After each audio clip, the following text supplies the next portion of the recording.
ዛሬ አንድ በጣም ያሳቀኝን እንትን ገጠመኝን ልንገራችሁ። ዛሬ ውሎዬም ማለት ነው። ብዙ ጊዜ ለተለያየ ስራ ጉዳይ ወደ አንድ መስሪያ ቤት ሄዳለሁና እዛ ቤት ሲሄድ ፍሮንት ዴስክ ላይ ሴክሬታሪዎች አሉና አውርቼ ሰላም ብዬ ተጫውቼ ነው ማልፈው እና ሌላ ጊዜ እንደማደርገው ሁሌ አንድ እዛ መስሪያ ቤት ውስጥ መሰራ ነጫለችና ሰላም ብዬ አውርተን ምናምን ነው የምንተላለፈውና በቀደም ሲሄድ ሐሙስ ቀን እንዲሁ ዝም ብዬ የሆነ ሌላ ሰው ነው ያየሁትና ሰላም ምናምን ብዬ ብቻ ገባው። ምክንያቱም አይቼ ማላውቀው ሰው ስለሆነ መግባባው ስላልሆነ ዝም ብዬ ብቻ ሃይ ሰላም ምናምን ብዬ ገባው ወደ ውስጥና መፈለገውንም አግኝቼ ገዝቼ ስወጣ ደህና ዋሉ ምናምን ብዬ ነው የወጣሁት። እና ዛሬ ሄድኩኝ ማለት ነው። ጠዋት ሲሄድ አገኘኋት። ያቺ ማቃት ልጅ እንዴት ነሽ ምናምን ጠፍ በቀደም አልነበርሽም ስላት እንዴ ሰላም ስለ ዘጋኝ ምን የሆነ ተበሳጭቶ ይሆናል ምናምን ወይ ስትረስ ሆኖ ይሆናል ብዬ ነው ዝም ያልኩ። እንዴ አንቺ አይደለሽም ስላት አይደለም ሜካፕ ስላልተቀባው ነው አለች።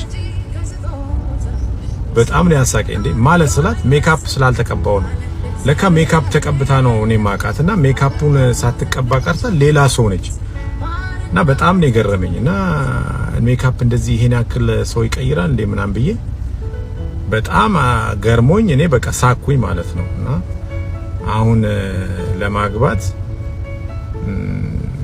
ፊታችንን ተጣጥበን መሆን አለበት ለል ነው። አሁን በዚህ አይነት ሁኔታ ፊታችንን እየታጠብን መተያየት አለብን ማለት ነው። ሁላችንም ታጥበን አይ ቲንክ ወንዶች እንኳን ብዙ ጊዜ ምንም ሜካፕ እንትን አናረግም፣ ግን ፊታችንን ታጥበን ነው መታወቅ ያለብን። ምክንያቱም ጧት ስነሳ ሌላ ሰው ከሆነች የሰርግ ቀን አግብታት ጧት ስትነሳ እኔ አሁን ዛሬ በጣም ሻክ ነው ያደረገኝና በዚህ ጉዳይ ላይ ምን ትላላችሁ እናንተ? የገጠማችሁ ሰው አላችሁ ወይ?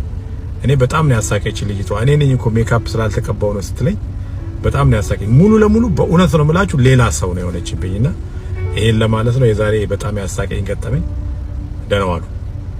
ተባረኩ።